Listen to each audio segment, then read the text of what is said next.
केदारनाथ धाम दर्शन के लिए जाने वाले भक्त कितना कष्ट तकलीफ सहकर बाबा केदारेश्वर के धाम में पहुंचते हैं। महादेव का दर्शन करने के बाद उनकी सारी पीड़ा, सारा कष्ट दूर हो जाता। उनकी आंखों से आनंद के आंसू बहने लगते। लाखों भक्त के साथ ऐसा होता। कभी कभी उन्हें यहाँ पहुँचने के बाद जब तक वो बाबा केदारेश्वर के दर्शन नहीं कर लेते तब तक उन्हें ऐसा लगता है कि वो यहाँ पर क्यों आ गए, इतनी तकलीफ है। लेकिन जब वो श्री केदारनाथ धाम का दर्शन करते हैं तो उन महादेव उन जीवात्माओं के शरीर में ऊर्जा का संचार कर देते। ये बातें विशेष साक्षात्कार के दौरान केदारनाथ धाम के प्रधान पुजारी शिवालिंग स्वामी ने कही। स्वामी जी तेलंगाना के नारायणखेड़ा जिले के रहने वाले हैं। समझिए केदारनाथ ज्योतिर्लिंग का अर्थ। स्वामी ने केदारनाथ ज्योतिर्लिंग की महिमा बताते हुए कहा, माने स्वर्ग द्वार में दरवाजा, अर्थात केदार का मतलब स्वर्ग का दरवाजा, ज्योति माने प्रकाश, लिंग माने लियते गम्यते, यतिर्लिंग जहाँ से शिव जी प्रकट हुए वहाँ पर लुप्त हो गए।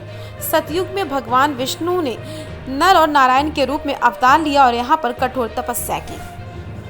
महाराज जी, देश विदेश से लाखों की संख्या में रोज श्रद्धालु यहाँ आ रहे हैं और ये कहा जा रहा है बहुत जगह, मतलब ये ज़्यादा श्री केदारनाथ जी धाम को लेकर ज़्यादा निगेटिव सूचनाएं बहुत प्रसारित हो रही हैं कि वहाँ ऐसा हो रहा है, वैसा हो रहा है, इतने भक्त मर गए, ये हो गया, वो हो गया।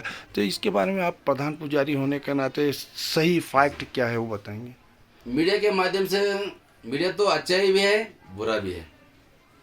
हाँ, कुछ लोग अच्छा जानते हैं, कुछ बुरा जानते हैं, लेकिन इस जीवात्मा की आयुष्य कोई ने नहीं लिखा है, वो महादेव ने लिखा है।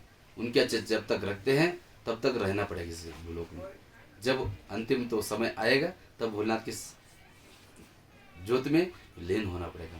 तो इन सब खबरों से भक्तों की संख्या बढ़ रही है कि घट रही है? नहीं, इससे तो संख्या श्रद्धालुओं की मन में आस्था बढ़ रही है।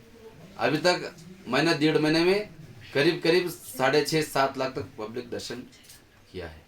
और श्रद्धालु बहुत कष्ट से यहाँ आते हैं। चारों धाम जब श्री केदारनाथ जी की तक पहुँचते उनको बहुत तकलीफ होती है, लेकिन बहुत तकलीफ होती है। लेकिन जब यहाँ पहुँचते हैं, ऐसा कहा जाता है कि यहाँ हवाएं स्वर्ग से आती हैं, तो सचमुच ये अनुभूति। तो यहाँ तो हवा स्वर्ग से आते हैं ऐसे बोलते हैं ना, आने के लिए साक्षात स्वर्ग ही यही है।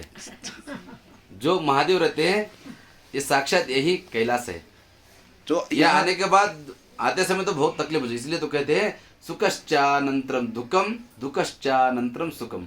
आते समय बहुत दुख हो जाते, क्यों आए इधर, इतना तकलीफ हो रही, सबको लग जाते हैं। लेकिन यहाँ महादेव की जो दर्शन कर लेते हैं, उसके जो जीवात्मा के शरीरों में एनर्जी आ जाते हैं, वो आनंद आश्रु आ जाते हैं। अभी देखते हैं यही साक्षात है। अभी जो माई आनंद आश्रु आपके सामने दिखाई दे रहा था, ये आनंद का आश्रय है, दुखी के नहीं है, ये आनंद के आश्रय है। जो भगवान को देख ले अपने आप आंख से, एक से नहीं, सभी का आंख से आनंद आश्रय आ जाता है। और व्यवस्थाएं केदारेश्वर जी है, पहले की अपेक्षा व्यवस्थाएं और अच्छी हैं। व्यवस्थाएं तो बहुत बढ़िया है, पहले से भी कुछ नहीं थे, पहले से भी सब बढ़िया ही बोलना पड़ेगा, कम कैसे बोल सकते हैं हम। आप करीब सब कुछ एक साइकिल आना मुश्किल था, आजकल जीसीपी, टिप्पर, जो भी व्यवस्था है, हेलीकॉप्टर, बहुत कुछ सामान आ रहे, बहुत कुछ यहाँ व्यवस्था। लेकिन मौसम की हिसाब से कुछ कम पड़ जाते हैं, लेकिन काम तो चल रहे हैं। करीब 20 साल से आप यहाँ हैं, तो आपको कभी कोई परेशानी तो नहीं हुई? परेशानी तो किसी की नहीं, महादेव की इच्छा है, महादेव की इच्छा रहने के बाद, उनकी कृपा रहने के बाद किसी को तकलीफ नहीं हो सकती। लगातार आप यहाँ कितने महीने, 1 साल में रहते हैं? ये तो हम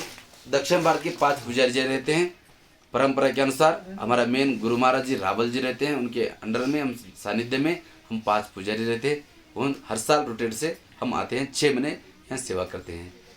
रोटेट रहते केदारनाथ, मधुमेश्वर, गुप्त काशी, ऊखीमठ। ऊखीमठ माने पंच केदार गद्दीय स्थान, ओमकारेश्वर मंदिर है।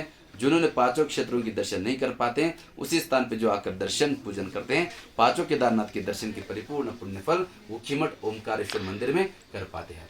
श्रद्धालुओं को आशीर्वाद और संदेश बस ये जो जिनके पास आस्था है, श्रद्धा है, जिनके मन में केदारनाथ जाना है, वो जो आ जाते हैं, भगवान अपने आप बुला देते हैं। ये तो पूर्वजन के पुण्य से मिलती है, सभी को नहीं मिलती। इतना लोक संख्या इतना देश में इतना है, सभी लोग नहीं आ पाते थे। पूर्वजनों के पुण्य जो ज़्यादा पुण्य रहते हैं, वो यहाँ आते हैं, दर्शन करते हैं, यहाँ के आनंद लेते हैं।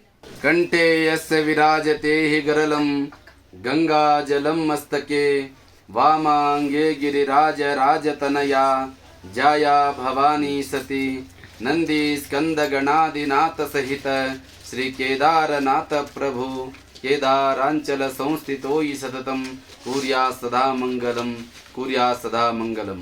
पूर्व परंपरा के अनुसार 12 ज्योतिर्लिंग में केदारनाथ एक ज्योतिर्लिंग है। उसी में हिमालये तु केदारम, जैसे बोलते हैं हिमालय पे जो उच्च शिखर पर विराजमान है केदारेश्वर बाबा। के मने ही स्वर्ग है, दार मने दरवाजे हैं। स्वर्ग की दरवाजा मने साक्षात केदारनाथ जी, और ज्योति मने ही प्रकाश, लिंग मने लीयते गम्यते यत्र तद्लिंगम। जहां से शिव जी प्रकट हुई वही लीन मने गुप्त हो गई भोलेनाथ स्वयं, वही ज्योतिर्लिंग केदारनाथ जी है। ये सतयुग की है। क्यों मने साक्षात विष्णु भगवान ने नर नारायण रूप में यहाँ तपश्चर्या करते हर दिन पार्थेश्वर लिंग बनकर। क्यों बोले सृष्टि की कर्ता ब्रह्मांड नायक देवों की देव महादेव है।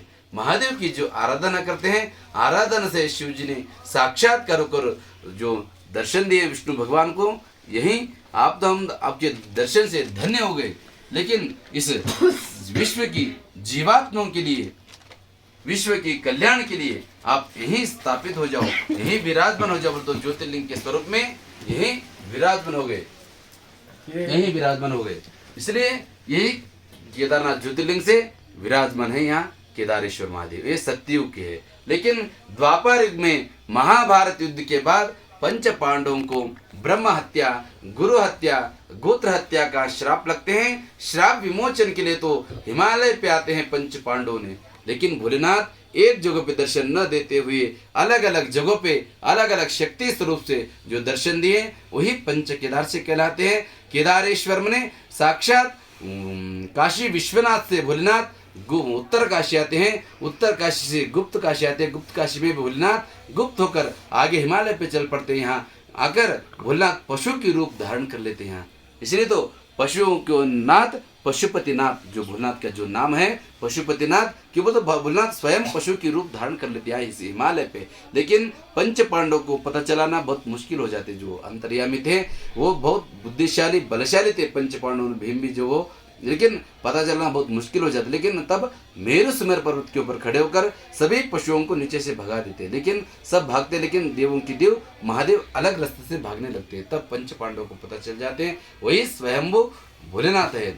जरूर पकड़ना। क्यों बोलते दर्शन स्पर्शनश्चैव कार्यम अंतर बहिर्क्रमा। जब तक भोलेनाथ के दर्शन नहीं हो पाते थे तब तक उनका जीवन मुक्त नहीं होते थे, जो पापों से मुक्ति नहीं मिलते थे। इसलिए भोलेनाथ के दर्शन के लिए वही स्वयं भोलेनाथ बोलकर पीछे जाकर पकड़ने जाते। तब तक भोलेनाथ मुखभाग जमीन में डाल देते। जिस भूमि को जो कहते हैं दलदलित कहते हैं। महादेव की शक्ति के सामने कुछ नहीं है। जो मुखभाग अंदर जमीन में जो छिप जाते हैं, अग्रभाग पशुपतिनाथ नेपाल। क्यों माने पशुओं के रूप में आए थे बोलकर भोलेनाथ के नाम ही पशुओं की नाथ पशुपतिनाथ। पशुपतिनाथ वो नेपाल में मुखभाग दर्शन है। और यहाँ जो शेष भाग बच गया पृष्ठ माने बैक साइड की जो विभाग रहते हैं, भाग रहते हैं, वो पृष्ठ भाग के स्वरूप में लिंगमय हो गए शिव जी ने। इसलिए तो यहाँ भोलेनाथ की सेवा घी लगा के स्वयं भक्तों द्वारा सेवा करते हैं। और द्वितीय केदार भगवान मधुमेश्वर में नाभि स्वरूप मध्य भाग के दर्शन दिए पंच पांडवों को भोलेनाथ।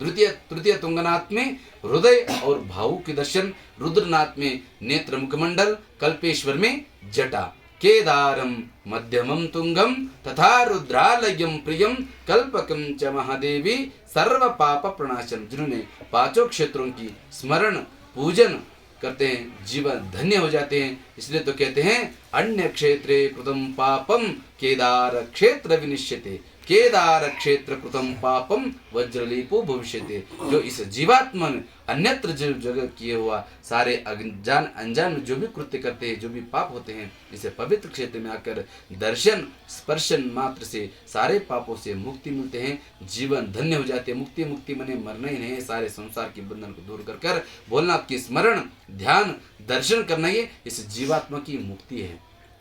इसलिए तभी तो पंच पांडव तो आए थे। अभी वर्तमान में जो श्रद्धालु आते हैं जीवन मुक्त करने से इस यहाँ आने के बाद मन को शांति मिलते हैं। आते समय कितने भी तकलीफ हो तो यहाँ आने के बाद सुखी हो जाते हैं। जीवन इस केदारेश्वर महादेव ऐसे हैं, खाली हाथ से जो आते हैं खाली हाथ से नहीं भेजते, तो हाथ भरकर झोला भर के भेज देते हैं, ऐसी कृपा कर देते हैं महादेव। जो निश्चित आत्मा सुखोदय, जो मन भाव से इस दुनिया में भगवान है, केदारेश्वर साक्षात जहाँ जीवन धन्य कर लेते, जो भाव मन के भाव से आ जाते हैं, उस जीवात्मा को भोलेनाथ धन्य कर देते, कल्याण कर देते। यही यहाँ का जो भी दर्शन करते हैं जीवात्मा ने पुनीत हो जाते हैं। यही कहकर ऐसे दोष लोग